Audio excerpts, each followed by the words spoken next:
जय हिंद शिक्षक साथियों। तो जोरदार स्वागत है आपका अपने channel teacher planning point platform पे।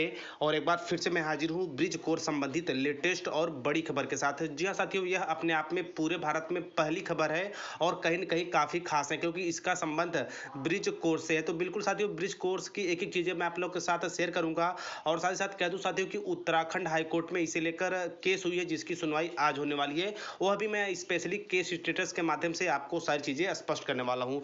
तो सबसे पहले साथियों, मैं मुख्य बिंदुओं पे चर्चा करता हूँ। स्पेशली ब्रिज कोर्स क्या था और किन लोगों को करना था, वो सारी चीज़ें आपके सामने मैं स्पष्ट करता हूँ। तो देखिए साथियों, केंद्र सरकार की जो भावी योजना रही है कि ऐसे शिक्षक जो कहीं न कहीं अप्रशिक्षित थे, तो उनके लिए एनआईए से डीएलएड करना था। यदि आपने 12th किया है या फिर आपने ग्रेजुएशन किया है तो आपके लिए एनआईए से डीएलएड था।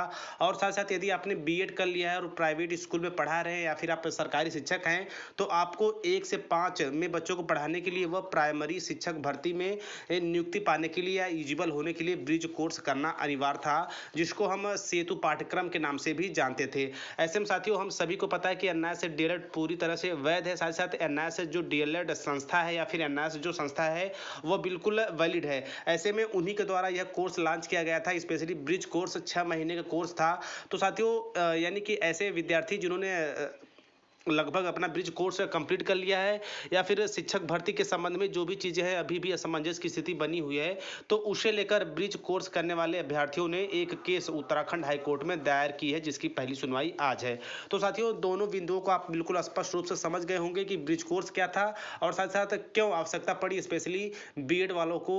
देखिए साथियों, बात ये थी कि ऐसे विद्यार्थी जिन्होंने बीएड कंप्लीट कर लिया था तो उन्हें 2 साल का पूरा कोर्स नहीं करना था, उन्हें केवल 6 महीने का ब्रिज कोर्स करना था जिसे हम सेतु पाठ्यक्रम के नाम से जानते हैं। तो बिल्कुल उन्हीं के द्वारा जबकि ये सारी चीज़ें हुई हैं और साथियों कहीं न कहीं उनको भी यानी स्पेशली बीएड वालों को भी पता है कि एनआईए से जो संस्था है या फिर एनआईए से जो डीएलएड है वो बिल्कुल पूरी तरह से वैध है और कहीं न कहीं एनआईए से ही संस्था थी जो जिन्होंने ब्रिज कोर्स का आयोजन किया था। तो आई थिंक साथियों, ब्रिज कोर्स के संबंध में छोटी-सी अपडेट जो थी वो आपके सामने बिल्कुल क्लियर हो गई होगी। तो चलिए ऑफिशियली स्टेटस पे चलते हैं। वहाँ के केस के संबंध में स्पेशली जो ब्रिज कोर्स की पहली केस की पहली सुनवाई आज है उसके संबंध में और भी चीज़ें स्पष्ट होके आने वाली हैं। तो देखिए साथियों, ये अपने आप में पहली केस है और कहीं न कहीं जो ब्रिज कोर्स के प्रशिक्षुत थे वो खो से गए थे। कहीं भी कुछ भी अपडेट के रूप में उनको लेकर नहीं आ रहा था। तो ऐसे में कहीं न कहीं यह बड़ी खबर है। तो साथियों देखिए, यहाँ पे आप स्क्रीन पे देख रहे होंगे high court of Uttarakhand case details. तो देखिए साथियों, यहाँ पे आप देख रहे होंगे बिल्कुल स्पष्ट रूप से फर्स्ट हियरिंग यानी कि नेक्स्ट हियरिंग डेट में आप देख रहे होंगे इस रिंग के में सारी चीज़ें व्यवस्थित हैं। तो देखिए साथियों, यहाँ पे दिया है 28 जून 2021। जी हाँ साथियों, 28 जून 2021 आज पहली सुनवाई स्पेशली उत्तराखंड हाईकोर्ट में होने वाली है। और सर देखिए, स्टेज ऑफ केस में दिया है फ्रेश केस फॉर एडमिशन 3 दिया है। और साथ ही साथ कोरम में साथियों देखिए यहाँ पे राघवेंद्र सिंह चौहान है, honourable mister judicial Alok Kumar Verma sir हैं। उसके बाद बेंच में डिवीजन बेंच है, स्टेट उत्तराखंड है, डिस्ट्रिक्ट नैनीताल है साथियों। और जुडिशियल में दिया है all section civil and criminal.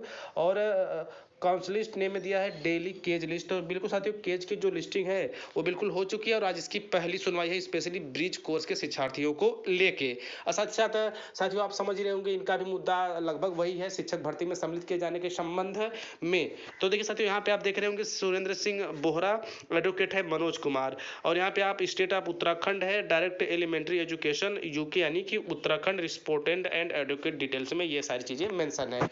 तो साथियों देखते हैं कि ब्रिज कोर्स को लेकर उत्तराखंड हाईकोर्ट क्या फैसला लेती है और आगे की जो भी अपडेट होंगी साथियों वो ससमय आपको मिलता रहेगा। क्योंकि साथियों यह अपने आप में कहीं न कहीं एक बड़ी खबर थी और कहीं न कहीं यह पहली खबर है साथियों ब्रिज कोर्स के संबंध में। जबकि ब्रिज कोर्स के विषय में आप भी जानते होंगे कि दोनों कोर्स एक साथ चलाए गए थे, चाहे वह एनआईए से डीएलएड था या फिर एनआईए के द्वारा 6 महीने का ब्रिज कोर्स या सेतु पाठ्यक्रम। तो स्पेशली ऐसे विद्यार्थी जिन्होंने ब्रिज कोर्स कंप्लीट कर लिया है उन्हीं के द्वारा यह केस किया गया है।